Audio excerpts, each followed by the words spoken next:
I lay flat on the kitchen tile and kept my breathing small, like a field drill. The plate I dropped had shattered. If I twitched, I blew it. I had one job: look out cold. The house was quiet except for the fridge and the wall clock. The porch light was on because she likes the yard lit, says it makes the place look friendly. Our street is the kind where neighbors wave but mind their business. That helps when you need privacy, and it helps when you need a clean recording. No TV, no music, no dishwasher cycle masking the audio. 30 minutes earlier, I hadn't swallowed the dinner my sister made. I chewed, smiled, and slid most of it into a paper towel. When she turned to rinse the pan, I dumped the bundle, ran water, came back, and thanked her. A few sips of water for the act. Clear mind, no fog. First time in weeks. You're pale again, Victoria said. Long day at the base? Long week. At 8:22 p.m., I stood, reached for a glass, and let my knees go. I hit hard. A plate on the rack added a crack. I angled my head so my airway stayed open and softened every muscle. Mandy! Mandy! She slid beside me, fingers on my neck, then my wrist. Practiced. That used to comfort me. I didn't blink. Her hand lifted. Footsteps. A cabinet clicked. A phone vibrated on the counter. She picked up. It's me, she said, and the concern vanished. She's out. Took longer tonight, but she went down. A pause. Yes, I know the deadline. End quote. The only deadline I had was a progress review on a logistics system. It did not involve our kitchen. I'll pull the files, she said. They're on her laptop. She keeps the finals off the network. Yes, it's all there. Transfer clears tonight, she added. 3 months was one thing. 6 is enough. 3 months was when my symptoms spiked. 6 was when I stopped making excuses. Call ended. She came back, touched my forehead like a caring sister, and whispered, "Sleep it off. Big day tomorrow." Her steps went down the hall to my office. The chair creaked. The laptop chimed awake. I pictured the lock screen and the short password I hadn't changed because typing a long one all day invites errors. I had changed other things. File names, folder paths, decoys mixed with real drafts. Inventory. Door 6 feet. Island 2. Purse on the chair. Phone at my waistband with a voice memo running since 7:50. I taped the volume button so a nervous squeeze wouldn't ruin it. From the office, keys clacked. A drawer opened. Glass tapped wood. I remembered the small unlabeled vial I'd spotted when I pretended to look for tea. Labels don't peel themselves. I drew air slow. When I was sure she was busy, I checked the room with a lazy eye roll. No movement in the doorway. Clock light steady. I flexed a toe to test nerves, then stilled. A vibration hit the counter. Then another. Her phone rang from the office. "Do not call me again," she said. "Text only." A chirp followed. She kept typing. A shard of plate sat by my elbow. The pattern had been clear on paper. Dinner here, dizziness, fog, dinner out, 0 issues. The clinic bloodwork said I was fine. The log said otherwise. Dates, times, symptoms. No story, just data. Budget file, version 5, she muttered. "Where did you put it?" I thought about standing up and ending this. Bad plan in a kitchen full of glass with a suspect who knows where the knives are. My job. Stay still, capture audio, avoid a panicked swing. The laptop fan spooled. A USB tone sounded. File copy clicks have a rhythm. This was bulk transfer. Chair squeak. Footsteps to the kitchen. She paused at the doorway. I stayed slack. She stepped over shards, ran water, set down a glass, then went back to the desk. Proof isn't a feeling.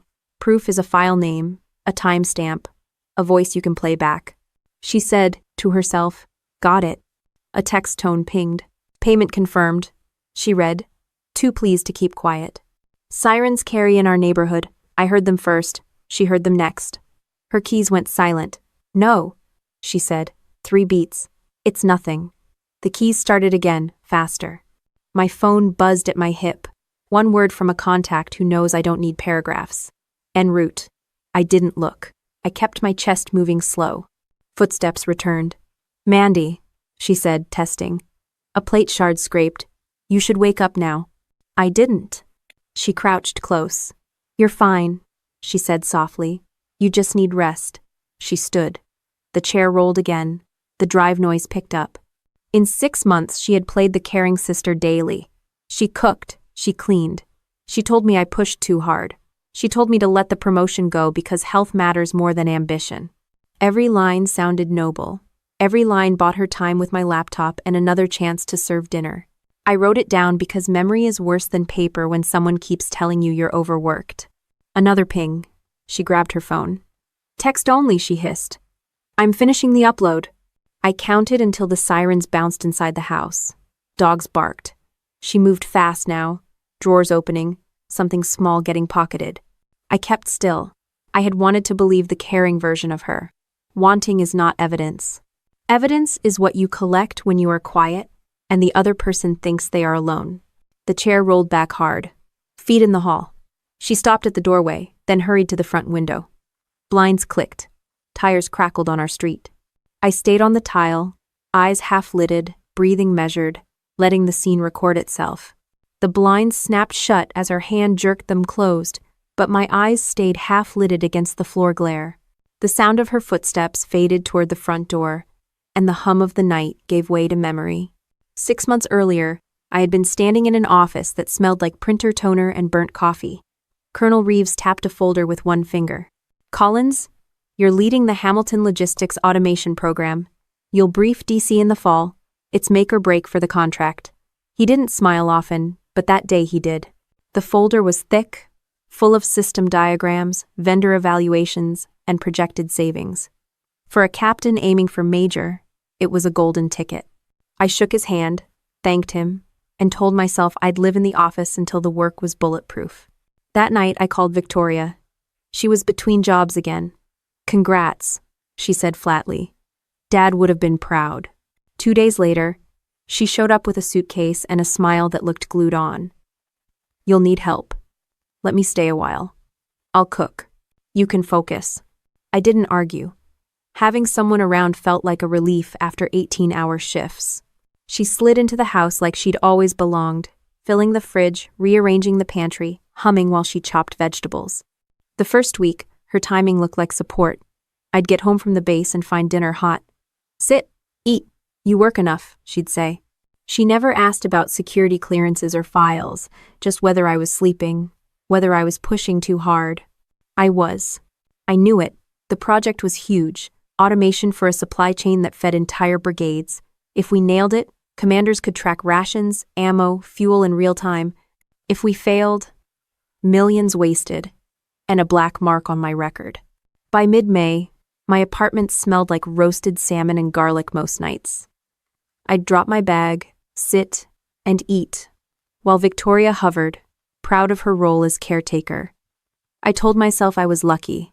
Then came the dizziness. The first time I brushed it off. Long day, no lunch. Heat outside. I stood, swayed, caught myself on the counter. You okay? She asked, eyes wide. Yeah, just tired. She guided me to the couch, tucked a blanket, brought water like it was second nature. I laughed it off. Soldiers don't complain about fatigue. We just push. By week 3, it wasn't funny. I'd get home sharp, review slides with a clear head, then eat, and within an hour the fog rolled in. Meetings the next morning felt like slogging through wet sand. Words that had sounded sharp the night before came out tangled. Stress, Victoria said one evening as she wiped the counter. You can't run on fumes forever. Take leave before it breaks you. I can't. Not now. Of course you can. Nobody thanks you when you collapse. Her tone carried more bite than concern, but I ignored it.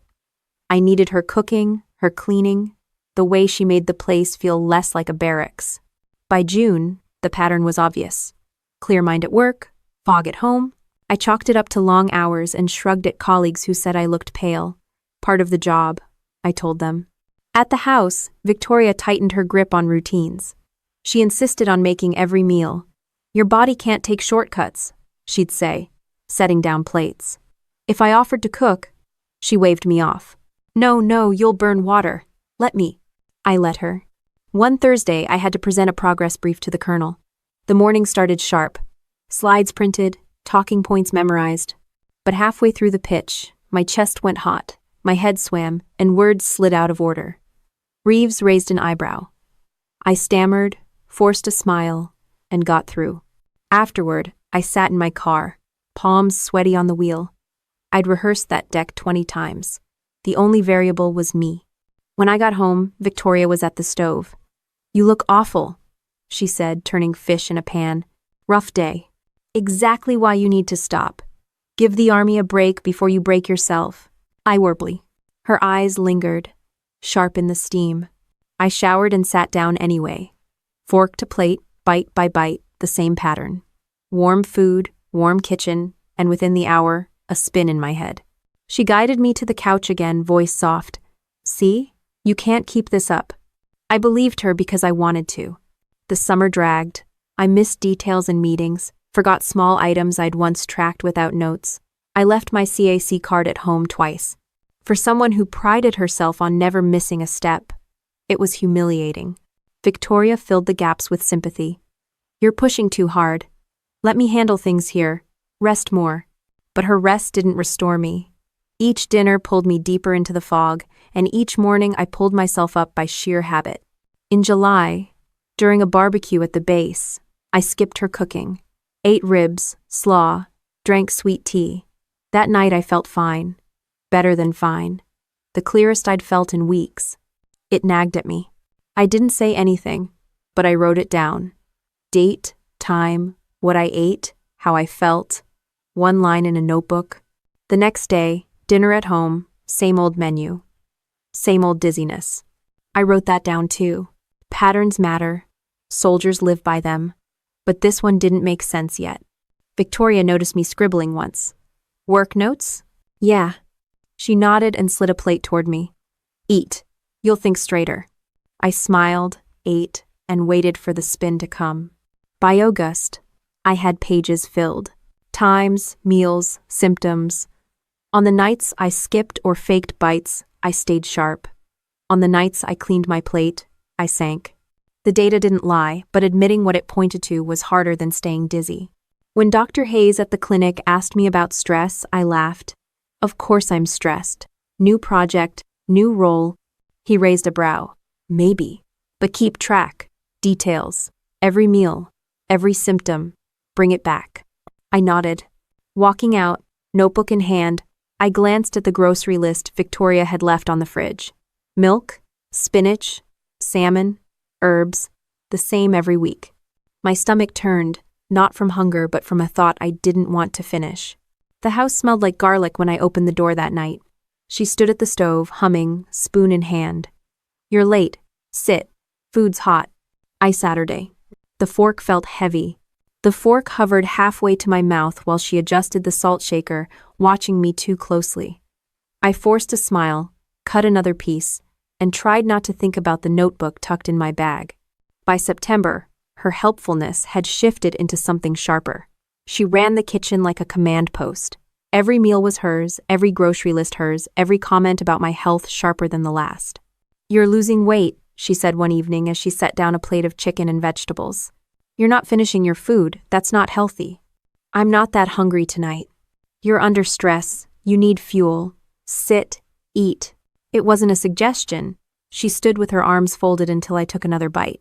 At work, I kept slipping, forgetting names mid-sentence, struggling to remember the order of my own slides.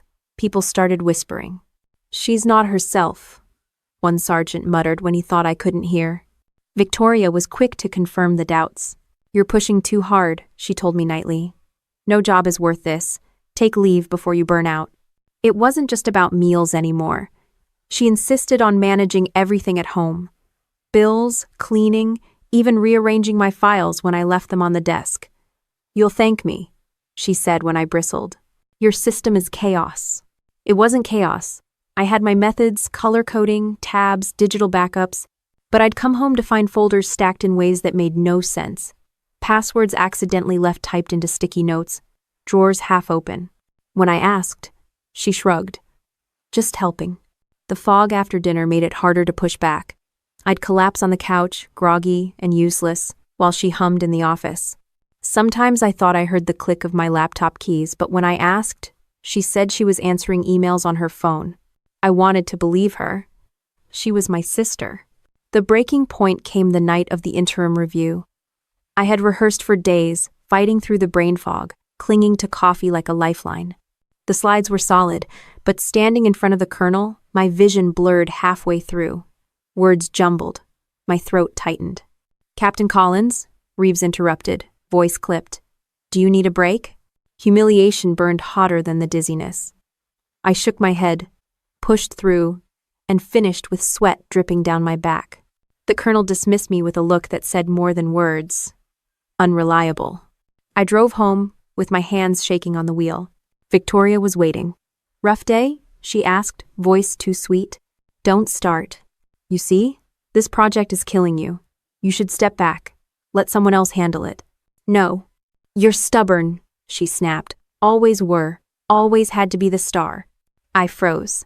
The bite in her tone was new, but the words were old, childhood old. Dad clapping me on the shoulder after a track meet while Victoria sulked in the background.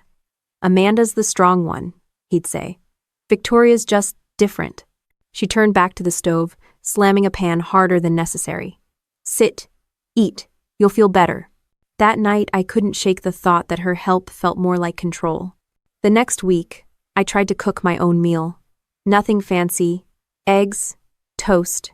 She walked in, saw the pan, and nearly dropped the grocery bag. "What are you doing?" "Cooking." I said I'd handle that.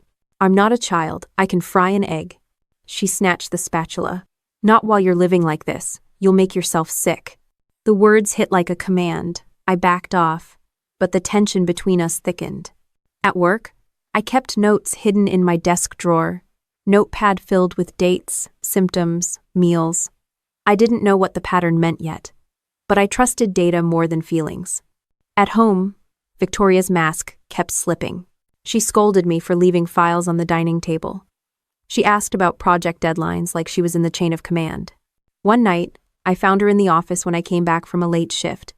The laptop was closed, but the power light glowed. "Looking for something?" I asked. She didn't flinch. "Your desk was a mess. I organized it. You don't need to touch my work." "Someone has to. You're drowning." The way she said it made me feel smaller than the dizziness ever had. By October, I started avoiding her food. I'd nibbled just enough to satisfy her and then claim I was full. The result was clear. Fewer dizzy spells, clearer mornings. But she noticed. She always noticed. "You're barely eating," she said one night, eyes narrow. "Are you trying to starve yourself?" "I'm just not hungry." "That's not normal. You should see a doctor." "I already did. And they're running tests." She smirked. "Doctors never find anything." "No." The way she said it chilled me more than the symptoms. I lay awake that night, staring at the ceiling. The data pointed one way. The memories pointed another. I wanted to be wrong, but every instinct drilled into me by the army told me otherwise. The next morning, I packed my uniform, left for base early, and skipped breakfast. I was sharp, focused, unstoppable. That night, she plated salmon with her usual smile. "Eat up. Big day tomorrow?" I nodded, took a small bite, and waited. 30 minutes later, the fog came back. She sat across the table, watching me fade, her fork idle. "You see," she said softly, "you can't keep this up." The words echoed long after I staggered to the couch. My notebook filled with more entries, tighter handwriting, sharper details. The pattern wasn't just coincidence anymore, it was deliberate. And once I let myself consider that, the house stopped feeling like home. The morning after another dizzy night, I dragged myself into the clinic at Fort Hamilton. The fluorescent lights stung, and I felt like I'd pulled a double shift without sleep. Dr.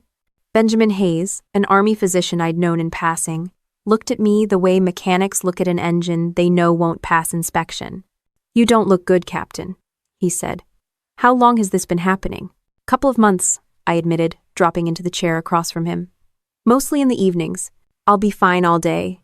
Then after dinner, I start spinning. Memory fog, headaches, sometimes even slurred speech." He leaned forward, pen tapping on his clipboard. "And it's consistent? Always after dinner?" I hesitated. Saying it out loud made it sound too neat, too obvious. "Yeah, pretty much." He asked about stress, sleep, caffeine, medications. I gave honest answers. "Stress? Yes. Sleep? Not enough. Coffee? Always. Meds? None. He frowned at each answer, but none of it explained the symptoms. We'll run blood tests, he said finally. Thyroid, vitamin deficiencies, standard panels. Could be anything from iron levels to dehydration. I nodded, but his expression told me he didn't buy that explanation. He scribbled a note and looked up again. Here's what I want you to do. Keep a log. Write down exactly what you eat, when you eat it, and when the symptoms start. Include how long they last. You're trained to track details, treat it like a mission. I almost laughed at that, but he wasn't wrong. Soldiers live on logs, charts, and after-action reports. Writing down food and dizziness felt almost too simple, but I agreed. Walking out of the clinic, I felt lighter just having someone treat me like I wasn't losing my mind. For weeks, I'd let myself believe stress was the culprit. Now, I had a task. When I got home, Victoria was in the kitchen, chopping onions with military precision. "Where were you?" she asked without looking up. "Clinic," I said, dropping my bag. Her knife slowed just slightly. "Something wrong?" "Routine check," I lied. "They're running tests." She nodded, lips pressed thin, and went back to chopping. "Doctors never find anything. You probably just need more rest." I didn't respond. Instead, I pulled out a small notebook and started writing. Date, time, what I ate, how I felt. She noticed, but said nothing. That night, dinner was salmon again. I ate a normal portion and waited. 30 minutes later, dizziness hit like clockwork. My handwriting on the page wavered, but I wrote it down anyway. The next night, I excused myself halfway through the meal, dumped half the food into a paper towel, flushed it, and returned to the table. I logged the time. An hour later, I felt fine, sharp, alert, clear. The pattern was undeniable. The log filled with entries, all pointing the same direction. Eat her cooking. Symptoms. Skip it. No symptoms. One Saturday, I ate lunch at the base cafeteria, worked late, and didn't get home until after 9. Victoria was annoyed. "I made dinner," she said, holding up a plate. "I already ate," I replied. Her eyes narrowed just slightly before she forced a smile. "Well, I'll save it for tomorrow." The notebook stayed hidden in my work bag, away from her reorganizing hands. I reviewed it nightly, lining up times like evidence in a case file. My instincts screamed, but instincts weren't proof. Proof needed details. Dr. Hayes called a week later with test results. "All clean," he said. "No deficiencies, no obvious issues. How's the log?" I flipped through the pages. Consistent. Symptoms tie to meals. The nights I skip, I'm fine. He paused. "And who's preparing the meals?" I froze. "My sister. She moved in a while back." Another pause. "Captain, I can't draw conclusions for you, but the data is pointing somewhere. Be careful. Keep documenting. Don't confront until you're sure." "No." "Be careful." Easy advice, harder in practice. At home, Victoria's questions grew sharper. "Why aren't you finishing your food? You used to eat more. Are you dieting? That's not healthy." "I'm not hungry." She frowned. "You're acting different." Her eyes lingered on me longer than usual, like she was measuring my answers. I tightened security on my laptop, changed passwords, and double-checked file logs. Twice, I found timestamps showing access when I wasn't in the room. I started locking the office door, but keys have a way of multiplying in families. The control kept tightening. She commented on what time I got home, how long I worked, even who I talked to on the phone. "You don't sound well," she'd say, half accusation, half warning. The notebook filled with more entries, and each line made the truth harder to ignore. At work, my performance dipped enough that Reeves pulled me aside. "You need to sort yourself out, Captain. This project can't fail." End of 4. "Yes, sir," I said, forcing confidence I didn't feel. Walking out, I knew failure wasn't an option, not with my rank, not with my record, and not with the project hanging on me. If I crashed, someone else would step in. All the work I'd poured into it would be gone. At home, dinner waited, same as always. She slid a plate toward me, smiling like a doting sister. "Eat up, you'll think clearer." I picked up the fork, felt her eyes on me, and knew the log in my bag told the real story. I chewed. swallowed just enough to keep her satisfied, and jotted down the time under the table. 30 minutes later, the fog crept in, exactly on schedule. Patterns don't lie. People do. The fork scraped against the plate while I rehearsed the plan in my head. If the log was right, I'd prove it tonight. Nothing fancy, no elaborate sting, just a soldier running a controlled test. Dinner was Victoria's usual routine seafood pasta, her specialty. She hummed while stirring the sauce, talking about nothing, filling the air with harmless chatter. I sat at the table pretending to scroll my phone, but my chest buzzed with nerves. "Hungry?" she asked, sliding the steaming bowl in front of me. "Starving," I said, forcing a grin. I twirled noodles, chewed slowly, and swallowed every bite. No paper towel tricks, no flushing food. I logged the time in my notebook. 7:14 p.m. The first 20 minutes were uneventful. We cleared plates, she rinsed dishes, and I answered work emails. At 7:51, it hit. The spin started in my vision, the fog creeping behind my eyes. My hand cramped around the pen as I jotted it down. Dizziness, 37 minutes. Victoria hovered, concerned as always. "You don't look good. Want to lie down?" "Yeah," I muttered, my words already thick. She guided me to the couch, tucked the blanket, and brushed my hair back like a caring sister. If I hadn't seen the log, I would have believed every move. Through the haze, I reached into my pocket and clicked the recorder on.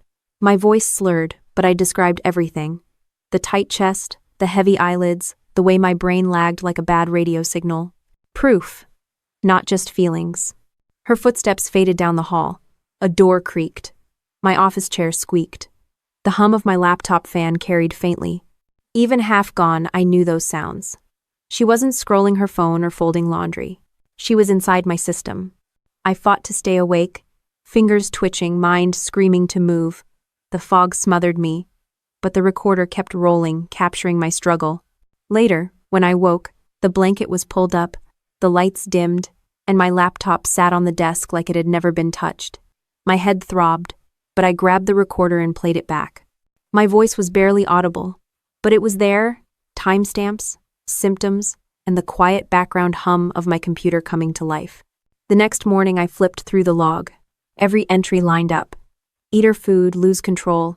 Skip it, stay sharp. Last night had been the clearest test yet. At work, I buried myself in the project, but my focus sharpened into anger. It wasn't just about health anymore, it was about betrayal. Someone in my own house was sabotaging me, and the evidence pointed in one direction. That night, I ran another test. This time, I excused myself mid-meal, dumped half the portion, and came back with an empty plate. 30 minutes passed, and nothing happened. My mind was clear, my memory sharp, my hands steady. I logged it in tight handwriting. 7:15 dinner skipped, 8 no symptoms. The data wasn't a theory anymore. It was a pattern, documented, undeniable. Victoria noticed the difference. "You seem energetic," she said, eyeing me over the rim of her glass.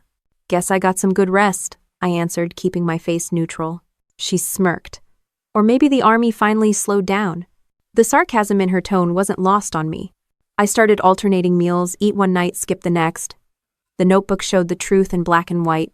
Symptoms matched her cooking, never mine. She didn't miss the change. "You're barely eating lately," she pressed one Friday night. "That's not like you." "Lost my appetite," I said casually. "That's dangerous," she insisted, pushing the plate closer. "You can't starve yourself." "I'll be fine." Her jaw tightened. She stabbed at her food, chewing harder than necessary. The next morning, I sat in my car outside the base, flipping through the log again. Each line was a nail in the coffin of denial. The army trained me to trust data over feelings, and the data screamed louder than anything. At lunch, I told Dr. Hayes the results. "Every time I eat her food, I crash," I said flatly. His brow furrowed. "That's serious. You need to be careful. Do not confront her yet. Just keep collecting. Make sure you're safe." Safe. The word rattled in my head as I drove home. Soldiers aren't used to feeling unsafe in their own kitchen. That evening, Victoria was already plating chicken when I walked in. "You're late," she said. "Traffic," I replied. I watched her sprinkle herbs, stir sauce, plate with care. She wasn't careless, not once. Every move was calculated, precise, practiced. I sat down, fork in hand, notebook hidden under a file in my bag. This time, I ate just enough to trigger it, then stopped.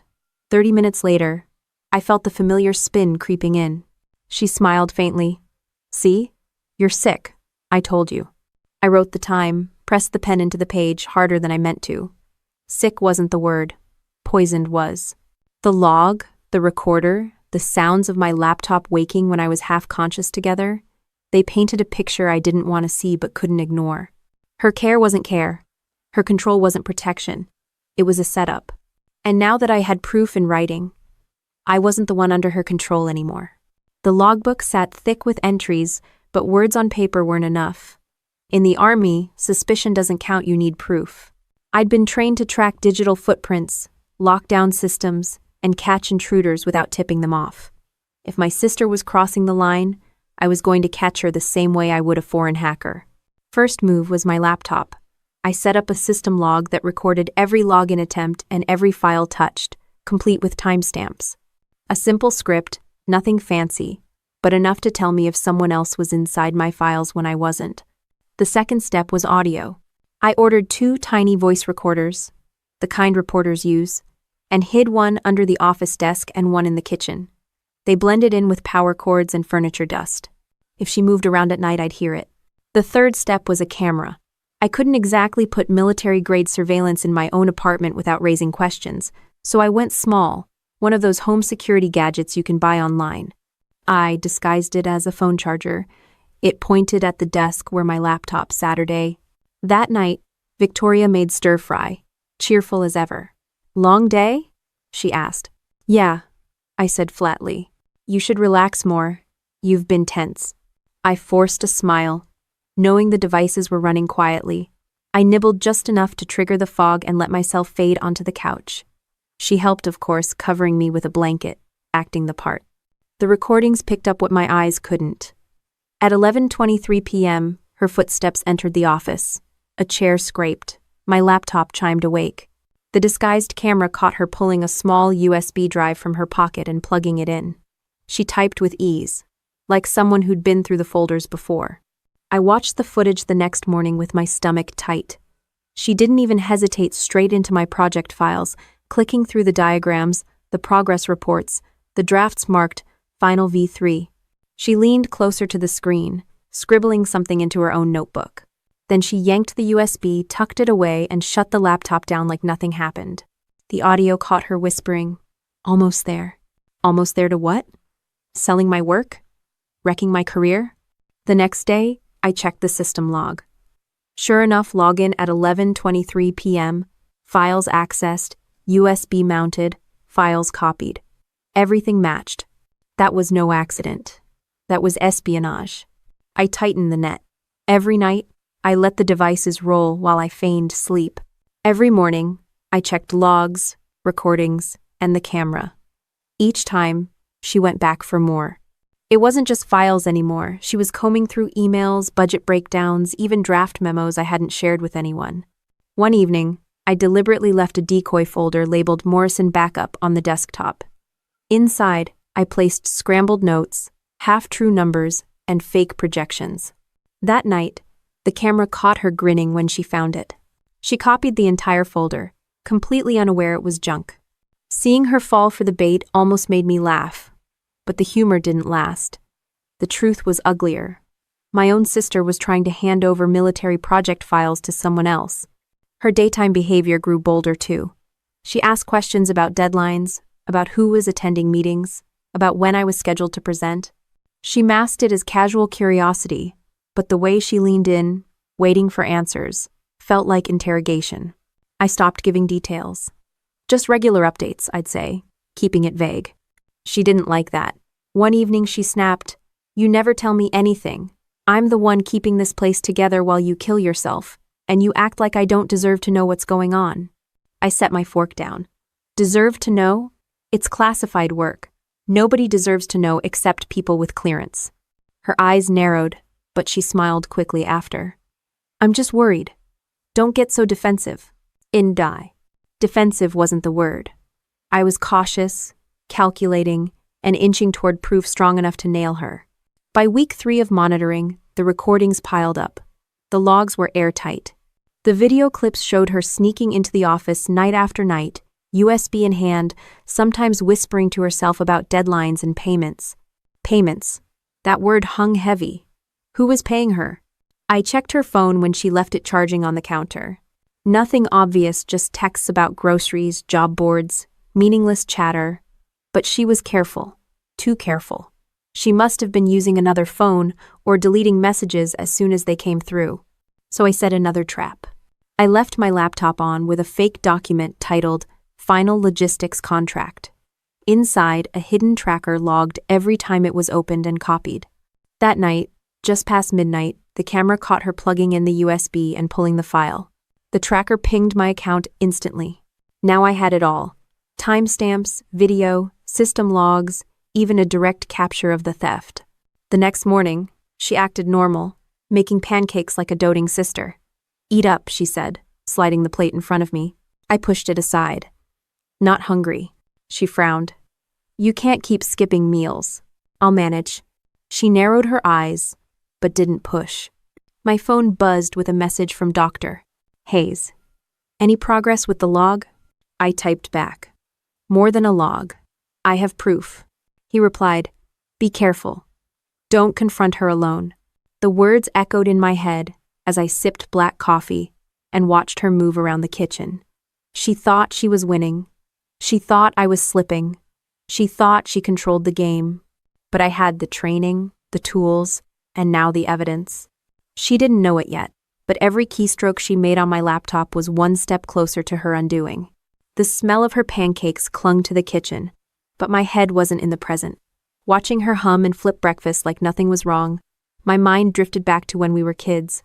It's funny how betrayal feels sharper when you can remember the same person holding your hand across a busy street. Our dad was Army through and through. Morning runs, pressed uniforms, inspections that felt like drill even at home. He believed discipline built character, and he handed it out like rations. For him, my achievements were proof his methods worked. For Victoria, his silence was proof she wasn't enough. I remembered the track meets in high school. I'd cross the finish line first, and he'd clap me on the back with pride. "That's my soldier," he'd say, loud enough for Victoria to hear. She tried tennis, choir, painting, none of it stuck. She drifted while I thrived. Even as a kid, I could see the jealousy simmering. It didn't vanish when we grew up. I enlisted, commissioned, and climbed the ranks. She bounced from one job to another, never quite landing, always looking like the world owed her something. Whenever she visited, she'd smile and say she was proud, but there was a weight in her eyes that contradicted the words. One night, years before she moved in, she'd been drinking wine at my place. She leaned back in her chair and said, "You know, you were always the golden child. I was the screw-up. Dad never looked at me the way he looked at you." I told her it wasn't true, that she was just different, not less. She laughed bitterly. "Easy for you to say when you're the one in uniform." Now, standing in my kitchen, watching her pretend to be the helpful sister, I understood that conversation better than I had back then. Her help wasn't about family. It was about control, about clawing back what she thought life had denied her. That week, the tension thickened. She hovered over me like a warden, asking if I'd logged enough hours of sleep, if I was eating properly, if I'd made progress at work. But the tone wasn't concern. It was monitoring. "You're distracted," she said one evening, slamming a cabinet harder than necessary. "You think I don't notice? You're slipping." I didn't answer. My notepad was hidden in my office, full of entries she hadn't seen. She didn't need to know how much I'd figured out. Her mask cracked again when she thought I wasn't listening. I walked past the kitchen and heard her mutter under her breath. "Not much longer. She'll fold." I froze just out of sight, chest tight. Fold. Like I was a hand of cards she was about to play. Later that night, I went through the surveillance footage again. Her pattern was clear: wait until I was asleep, then dig through my files. But something in her expression caught me. She wasn't nervous or cautious, she was smug. Like this was her destiny. The Army taught me that enemies aren't always loud. Sometimes, the ones smiling across the table, are the most dangerous. I started replaying childhood moments with a new filter. The time she borrowed my essay in middle school and turned it in as her own. The time she sabotaged my science project because she didn't want me to win again. Back then, it felt like sibling rivalry. Now, it felt like a pattern.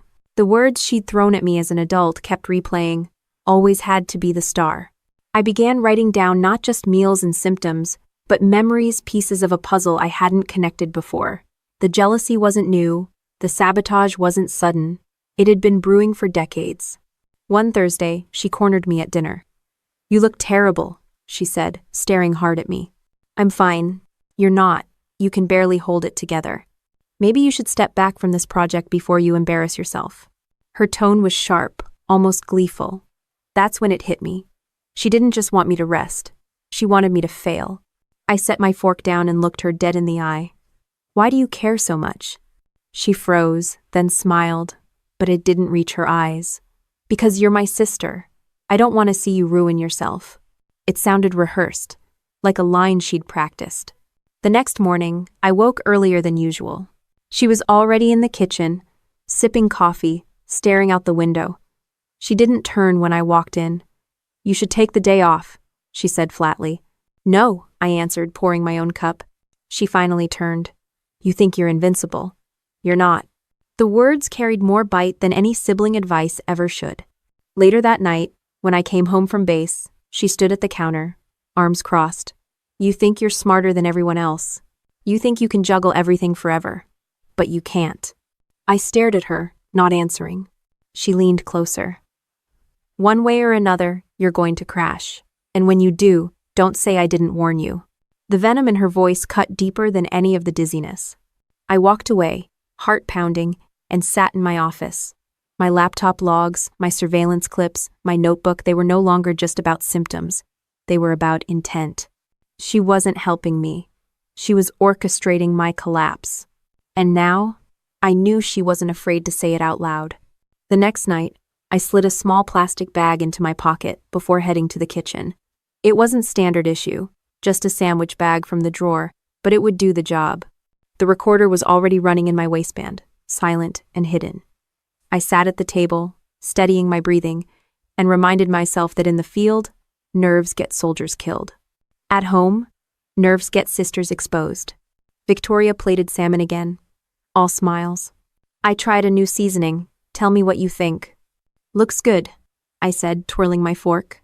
Every time she turned her head, I shifted bites into the bag in my lap. I kept my face neutral, chewing a little, swallowing just enough to sell the act. 20 minutes later, the bag was heavy, and my stomach was empty. She watched me too closely. "Slow eater tonight." "Savoring it," I answered, keeping my tone casual. She nodded and poured herself a glass of wine. "Big presentation coming up?" "Yeah," I said, forcing my voice steady. "It's important." That was all I gave her. Nothing useful, nothing real. By 8:20, I pushed my chair back. "I feel dizzy," I muttered, gripping the counter for effect. Her eyes lit up just slightly before she masked it with concern. "Oh no? Again? Sit down. I'll get you water." Instead, I let my knees buckle. The ceramic plate I'd placed on the edge of the counter crashed onto the tile with a sharp crack. I collapsed beside it, limbs loose, eyes half closed, chest rising shallow. "Mandy? Mandy?" She was at my side in seconds, shaking my shoulder. She pressed her fingers to my wrist, checking my pulse like she'd done it 100 times. "Come on, wake up." I didn't move. Her hand lifted. Footsteps retreated. A drawer slid open. A phone clicked. "It's me," she said, her voice stripped of every ounce of sisterly warmth. "She's out. Took longer tonight, but she went down. House day." My chest tightened, but I kept my breathing steady. "Yes, I'll have the files tonight. Everything is on her laptop. She keeps the finals off the network, exactly where you wanted them." She paused. "The transfer clears tonight, right? I've done this for months. I'm not risking more without payment." My stomach nodded. Months. She'd admitted it out loud. From the floor, I heard the faint creak of my office chair as she walked down the hall. My laptop chimed awake. Keys clicked. A USB tone sounded. I forced my body to stay limp. though every muscle screamed to jump up and rip the drive out of her hand. Patience. Proof mattered more than instinct. The recorder caught her voice again. Budget breakdown, logistics draft, final deck. Yeah, I see it. She never changes her file paths. It's all here. The casual way she said it cut deeper than the dizziness ever had. A message pinged on her phone. She muttered, "Payment confirmed." "I do." Footsteps padded back toward the kitchen. She crouched beside me again, brushed my forehead with fake tenderness, and whispered, "Sleep well, baby sister. Tomorrow changes everything." The words chilled me, but I didn't flinch. She stood, poured herself another glass of wine, and went back to the office. The chair rolled, the typing resumed, and the transfer bar I couldn't see ticked closer to finishing. I lay there, every sense sharpened, memorizing each sound, the whir of the laptop fan, the faint scratch of her pen as she jotted notes, the buzz of her phone with every new message. Evidence was stacking itself. I shifted one finger against the tile, slow enough not to draw attention. My phone vibrated softly against my hip. I unlocked it with muscle memory and typed a single message to my contact at CID. Emergency. Sister stealing project files. Proof in progress. Send help to address. I slid the phone back under me and stilled again. Minutes stretched. She hummed lightly from the office, too pleased with herself, too certain I was unconscious. The army teaches you discipline control over your body when your instincts want to fight or flee. That training kept me steady while my own sister betrayed me just a few feet away. I listened as she muttered, "Perfect. Marcus will be thrilled." Marcus. A name. A target. I repeated it in my head, memorizing it like an enemy call sign. The clock ticked louder in the silence. She typed faster, humming, sipping wine. I lay still, body aching against the hard tile, but unmoving. She thought I was gone, and that mistake was giving me everything I needed. My phone stayed tucked against my hip, screen dim, but the emergency message had gone out. The vibration confirmed it. Now I had to keep breathing shallow, keep my body slack, and make sure Victoria never suspected I was anything but unconscious. From the office came the sound of my laptop's fan humming harder as she dumped files onto her drive. Keys clacked with purpose. I could hear the faint clink of her wine glass as she set it down between keystrokes. Every detail was evidence, but evidence only mattered if I survived long enough for backup to arrive. Minutes passed like hours. My back ached from the tile, but I didn't dare shift. A shadow stretched across the kitchen floor, the outline of her returning. She crouched beside me again, 2 fingers pressing against my neck like she was confirming I was still out cold. "Still breathing," she whispered. "Good girl." Her tone wasn't sisterly. It was clinical, detached, the way someone might check on a lab rat. She stood, footsteps light, and poured another drink. The smell of wine drifted through the room. I let my lungs rise slow, calculated. Inside, my pulse hammered, but outside, I was stone. At 9:07, my phone buzzed again, barely audible under me. CID's automated reply. Message received. Units en route. Do not engage suspect. Relief threatened to break my cover, but I stayed down. Victoria's voice carried from the office. "Yes, Marcus, she's completely out. I'll have everything in another 20 minutes. She laughed lightly, a sound that had no trace of warmth. "She thinks she's sick. It's pathetic." Hearing my own sister call me pathetic cut deeper than any betrayal I'd faced in combat zones. But I held the line. She returned again, muttering as she washed out a glass in the sink. "After this, I'll finally get what I deserve." Deserve. The word sliced like a blade. She believed she was owed my career, my work, my future. Another buzz from my phone, a text this time. Discreet vibration against the tile. CID agent Carla Monroe. "Sit tight. We're moving in. ETA 10. 10 minutes. I just needed to keep still, keep breathing shallow, and not give myself away." Victoria paced between the kitchen and the office, restless now. "Almost done," she muttered to herself. "He's going to pay double for this. Has to." She refilled her glass again, the sound of liquid hitting crystal echoing too loud in the tension. She was drunk on more than wine, she was drunk on control. I shifted one hand slightly, enough to angle the recorder in my waistband toward her voice. Her words spilled into the device, unfiltered, damning. At 9:14, the first distant wail of a siren floated in. My heart jumped, but I didn't move. Victoria stiffened, pausing mid-step. "No, no, no," she muttered. She hurried to the window, peeking through the blinds. "Shit!" Her footsteps pounded back to the office. Drawers slammed, papers rustled. The frantic clicking of keys filled the apartment as she tried to finish or maybe cover her tracks. I knew those sirens weren't random.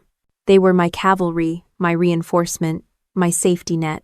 She stormed back into the kitchen, breathing hard, scanning the floor where I lay. "Mandy?" she hissed. She knelt, shook my shoulder roughly. "Wake up." I stayed limp, forcing my body not to react. She cursed under her breath. "Fine. Stay out." She sprinted back down the hall, the chair screeching as she shoved it against the desk. The sirens grew louder, joined by the crunch of tires on gravel outside. Doors slammed. Boots hit pavement. Voice barked short commands. I heard Victoria's panic in the office, USB yanked out. A drawer forced shut, footsteps scrambling. The front door burst open. "Sid! Military police! Hands where we can see them!" Victoria screamed, "What the hell is this? Step away from the computer now." Chaos erupted, boots pounding. Drawers yanked open, her protest sharp and frantic. I pushed myself up slowly from the kitchen floor, every joint stiff, every muscle aching from the act. CID agents in tactical gear swarmed the hallway. One spotted me and motioned. "Ma'am, step this way." I nodded, voice low. "She's in the office. She has a USB and there's a vial on the desk." Agent Monroe locked eyes with me, her tone clipped and steady. "We've got it. Stay clear." I leaned against the counter, finally letting myself breathe like a human again as they stormed my office. Victoria shrieked, cursing, yelling my name like I was the traitor. "You set me up, Mandy. You think you're better than me? You always thought you were better." Her words bounced through the apartment as they cuffed her, read her rights, and pulled her out. She thrashed, spit venom, her face twisted with fury. I stayed where I was, my legs trembling, my hands gripping the counter to stay upright. The evidence was secured, my body was alive, and the betrayal was no longer hidden in the dark. The Army teaches you patience, but in that moment, patience had bought me survival, and the truth laid bare. The sound of boots moving across my hallway snapped me into reality. The apartment that had been quiet for months was suddenly alive with sharp voices, the thud of drawers being pulled open, and the clatter of gear.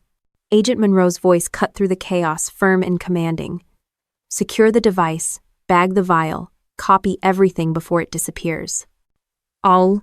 Victoria was pinned in my office, arms twisted behind her back. She spat words at the agents like a cornered animal. "You can't do this. You don't understand. That's my work. She stole it from me." I stood in the doorway, chest still tight from hours of holding my breath. One of the MPs turned, nodding toward me. "Ma'am, please step back. We'll take it from here." I didn't move right away. My eyes were locked on my sister, the same girl I'd once shared bunk beds with, now thrashing in handcuffs while CID officers pulled a thumb drive from her clenched fist. She looked wild, hair tangled, eyes bloodshot with panic. "You ruined everything," she screamed at me. "Everything I ever had, you took it." Agent Monroe shoved her forward toward the hallway. "Save it for the courtroom." I-7. The office was a mess, papers scattered, drawers open, my laptop screen glowing with the evidence she hadn't had time to erase. One officer carefully picked up the small glass vial I'd seen earlier, slipping it into an evidence bag. Another held up a notebook filled with scribbles, page after page of dates, file names, and dollar amounts. "Chain of custody secure," one MP called out. "USB drive recovered. Logging serial now," another replied. It felt surreal, watching my own home treated like a crime scene, but the efficiency of the raid kept me grounded. They weren't just arresting her, they were dismantling her entire scheme piece by piece. Victoria tried again, her voice cracking. "Mandy, tell them I was helping you. You know I was just trying to protect you." I finally spoke, my voice sharper than I expected. "Protect me? You poisoned me for months." The room went still for half a beat, the agents watching her reaction. Her jaw clenched, and then she laughed a short, bitter sound. "You deserved it. You always thought you were better than me. Dad thought you were better. Everyone did. At least this way, I was finally in control. Agent Monroe yanked her toward the door, not giving her another chance to rant. Move. As they dragged her out, I followed them into the living room. Red and blue lights pulsed against the windows, painting the walls in sharp flashes. Neighbors were starting to gather outside, whispering, phones in hand. The whole block would know by morning. On the lawn, Victoria twisted in her cuffs, trying to face me one last time. You think you won? You think this makes you strong? You'll never be anything without me. The words didn't land the way she wanted. They sounded hollow, desperate. The same sister who used to beg me to help with her homework was now screaming like a criminal in denial. The agents loaded her into the back of a waiting vehicle. She kicked once against the doorframe before they forced her in. The sound of the door slamming shut was louder than the sirens. Inside, the team continued processing. An MP placed my laptop into a protective bag. Another officer explained, "We'll clone the drive and return the machine. The thumb drive will be analyzed separately. Everything looks consistent with espionage protocols." I nodded, my voice quiet. "Just make sure it's airtight. She's been at this for months." "It is," Agent Monroe assured me, pulling off her gloves. "Between your recordings, the system logs, and what we just caught her doing in real time, there's no walking away from this." I leaned against the counter, exhaustion finally pressing down on me. The tile floor where I had faked unconsciousness was littered with shards of the plate I'd shattered. It felt symbolic. Something once whole, now broken beyond repair. One MP swept up the ceramic pieces and sealed them in a bag. "Possible evidence of staging," he noted. I almost laughed. Trust me, it was intentional. She thought I was down. Agent Monroe gave me a measured look. "Smart play. Dangerous, but smart." I shrugged. "I learned from the best." No. The apartment slowly emptied of uniforms as evidence was catalogued and loaded into vans. The red-blue glow outside dimmed as vehicles pulled away. Silence crept back in, heavier than before. Victoria was gone, but the echo of her voice lingered. The accusations, the venom, the laugh. Agent Monroe stayed behind for a final briefing. She stood with her notebook, steady and calm. "She'll be processed tonight. Charges will include attempted corporate espionage, tampering with military projects, and domestic poisoning. You'll need to provide a formal statement first thing in the morning." I nodded, rubbing my temples. "I'll be there." "Get some rest," she said. "You did exactly what you had to do." When she left, the apartment finally fell silent again. I walked into my office, staring at the chair where Victoria had sat, copying everything she could. The faint smell of her perfume still clung to the air. I picked up her notebook, flipping through pages of my stolen work written in her sloppy handwriting. Diagrams copied line by line, notes on my meetings, even reminders about when I'd felt sick, like she was keeping score of her own sabotage. The weight of betrayal pressed harder than the evidence in my hands. My own sister had treated me like an obstacle to demolish. I dropped the notebook onto the desk and sat in the chair. For the first time in months, my laptop was mine again. No hidden hands, no midnight copying, no false concern hovering nearby. The clock read 1:47 a.m. I hadn't slept. My body was buzzing with adrenaline, my mind racing through every detail of what had just happened. Out the window, the street was quiet now. The last MP vehicle pulled away, leaving nothing but the faint smell of exhaust in the cool air. I sat back, staring at the blank desktop screen, the hum of the fan steady. The apartment was still. The chaos had passed. But the war inside my family had only just been dragged into the light. By morning, the adrenaline had drained out of my body, leaving me heavy and sore. I put on a clean uniform and drove to the CID office for my formal statement. The building felt sterile fluorescent lights, plain gray walls, a waiting area that smelled faintly of stale coffee. Agent Monroe met me at the door, businesslike, but not unkind. "Captain Collins," she said, nodding once. "We'll keep this straightforward. You'll go over what happened, we'll match it to the evidence, and you'll be free to leave." I sat in a small interview room with a recorder on the table. Monroe asked clear, precise questions, the kind I was used to answering in the field. Dates, times, symptoms, what I ate, what I logged.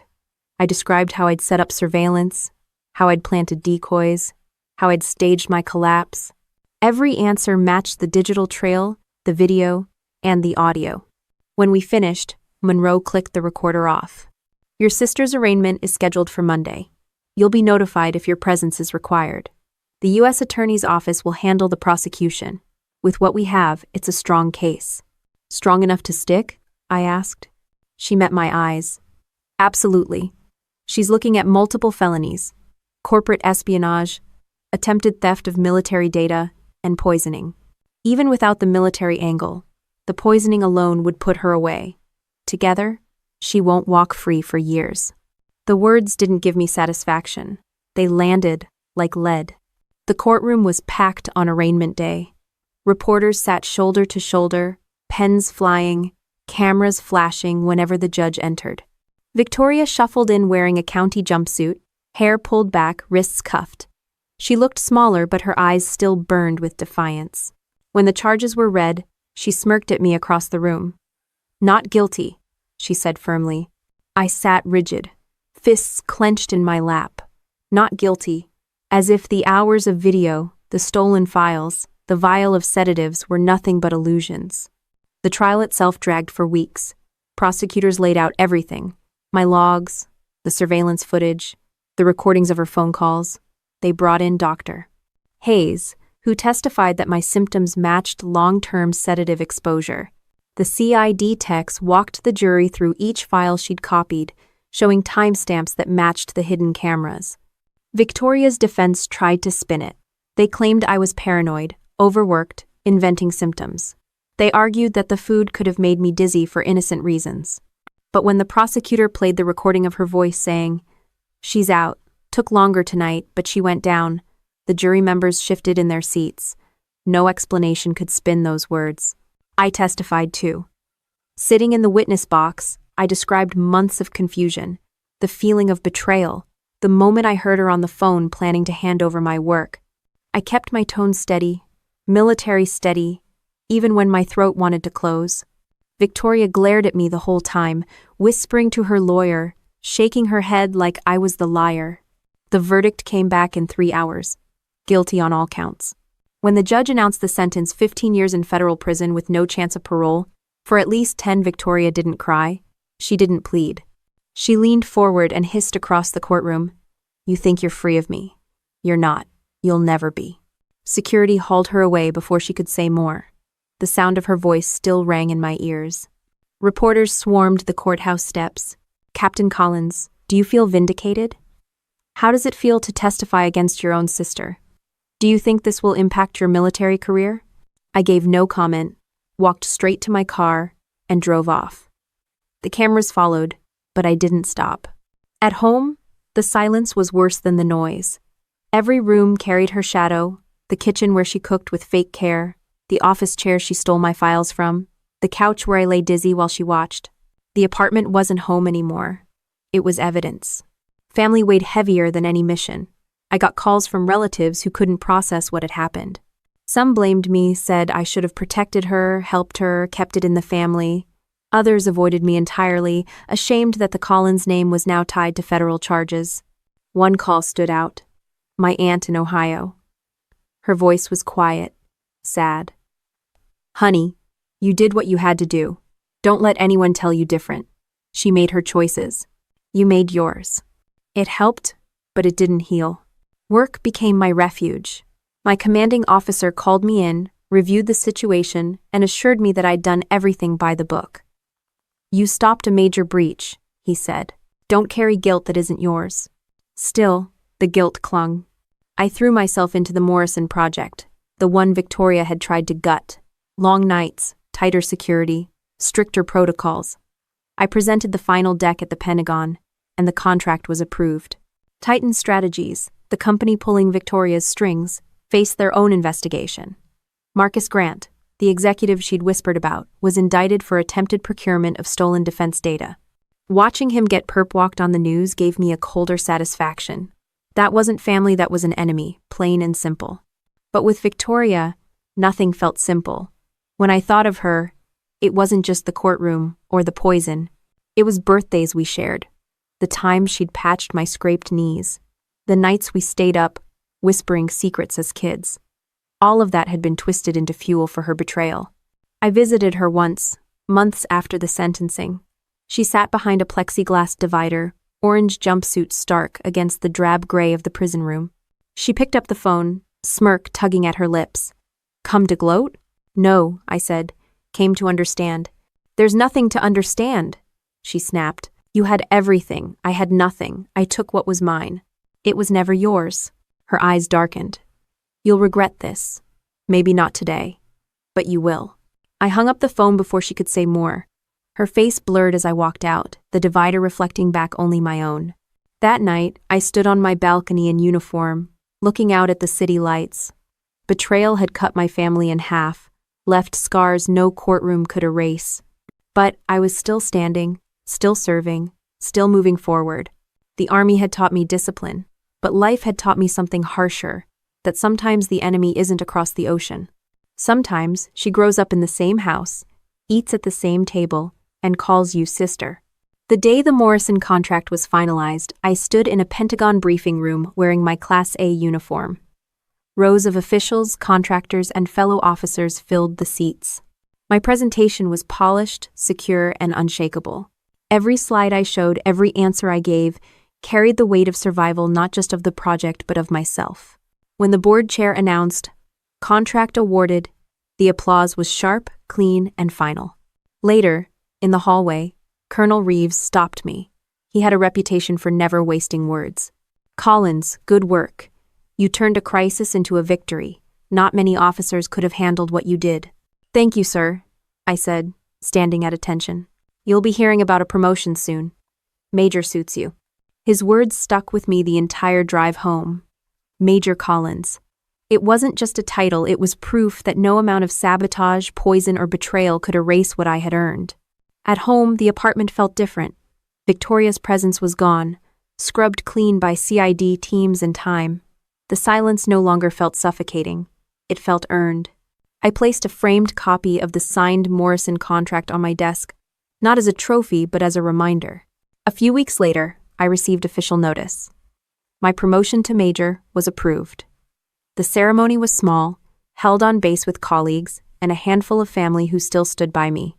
My aunt pinned the new insignia on my uniform, her hands shaking slightly. "Your father would be proud," she whispered. I smiled, but I knew pride was complicated in my family. Dr. Hayes came too. After the ceremony, he shook my hand.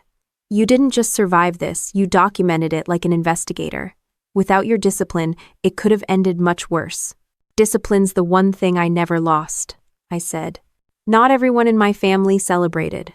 A cousin sent a letter saying I'd destroyed Victoria's life. I didn't reply. Victoria destroyed her own life.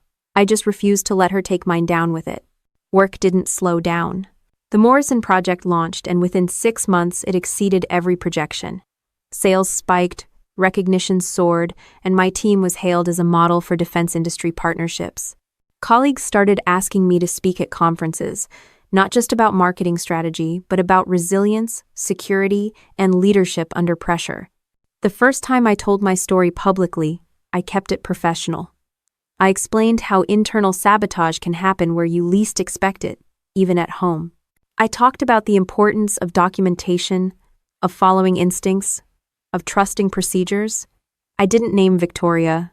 I didn't need to. The lesson was clear enough. After the talk, a young officer approached me. "Ma'am, I think my brother might be stealing from my company. I never thought of keeping logs until I heard you." I told her, "Write everything down. Treat it like evidence.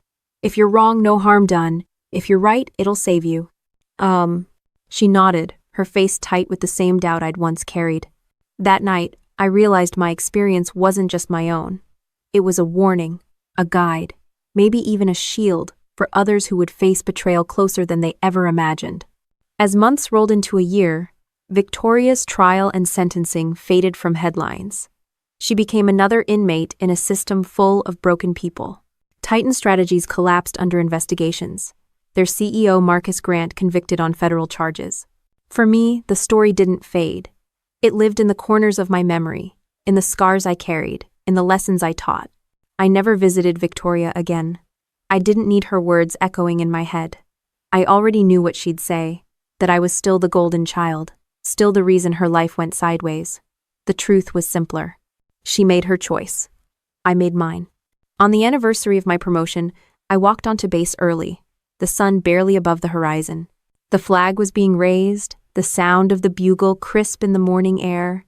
I stood at attention, saluted, and let myself breathe in the moment. My uniform fit differently now, not just because of the rank, but because of everything behind it. Honor isn't about medals or promotions. It's about surviving with integrity intact, even when betrayal comes from the person you once called family. That night, I sat at my desk, staring at the Morrison contract on the wall. My phone buzzed with another speaking request, another chance to turn pain into purpose. I typed a quick reply, "Yes, I'll be there." For months, I'd told myself revenge was about exposing Victoria, about watching justice catch up to her. But sitting there in the quiet, I realized the best revenge was simpler. It was standing tall, wearing the uniform, succeeding without apology. I poured a glass of water, looked out over the city lights, and let the thought settle in fully. The best revenge is living with honor and success. And that I had earned.